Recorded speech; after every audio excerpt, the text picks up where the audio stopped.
Hello বন্ধুরা, কেমন আছো সবাই? আশা করি সবাই ভালো আছো। আমিও খুব ভালো আছি। চলে এসেছি সুন্দর একটি রান্নার রেসিপি নিয়ে। আজকে করব ওলের ডাঁটা। ওলের ডাঁটার রেসিপি। ওলের ডাঁটা আমার তো ভীষণই ভালো লাগে। তোমাদের কার কেমন লাগে কমেন্ট করে বলো কিন্তু। চলো রেসিপিটা শুরু করা যাক। দেখো বন্ধুরা, আমি ওলের ডাঁটা নিয়ে নিয়েছি। এখানে দুটো ওলের ডাঁটা নিয়েছি।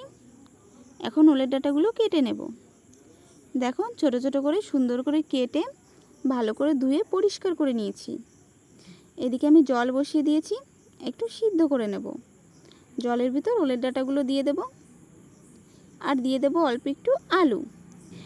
আলুটাকেও দিয়ে দেব ওলের ডাঁটার ভিতর, একসঙ্গে সিদ্ধ করে নেব। ওলের ডাঁটাটা আমার সিদ্ধ হয়ে গেছে। দেখো এখানে জল ঝরাতে দিয়ে দিয়েছি। আর কি কি লাগছে বলে দিই। 5 ফোড়ন, কাঁচা লঙ্কা, শুকনো লঙ্কা, রসুন আর একটা তেজপাতা। এখানে কড়াই বসিয়ে দিয়েছি। কড়াইতে কিছুটা তেল দিয়ে তেজপাতাটা দিয়ে দিয়েছি, আর দিয়ে দেব 5 ফোড়ন। 5 ফোড়নের ভিতরে রসুনগুলো দিয়ে শুকনো লঙ্কা, কাঁচা লঙ্কাগুলোও দিয়ে দেব, দিয়ে সুন্দর করে ভেজে নেব। হালকা একটু হলুদ দিয়ে দেবো। হলুদ দিলে না রসুনগুলোর কালার সুন্দর হয়। এখন দিয়ে দেবো ওলের ডাঁটাগুলো, একটু নেড়ে চেড়ে নেব। দিয়ে দেবো লবণ, হলুদ দিয়ে ভালো করে নেড়ে চেড়ে নেব। ওলের ডাঁটাটা এখন ঢাকা দিয়ে রাখবো। প্রায় 10 মিনিট মতো ঢাকা দিয়ে রাখার পর ঢাকনা খুলে ওলের ডাঁটাটা আমার এরকম হয়েছে। একটু ভালো করে নেড়ে চেড়ে নেব। ওলের ডাঁটা আমার প্রায় রেডি হয়ে গেছে।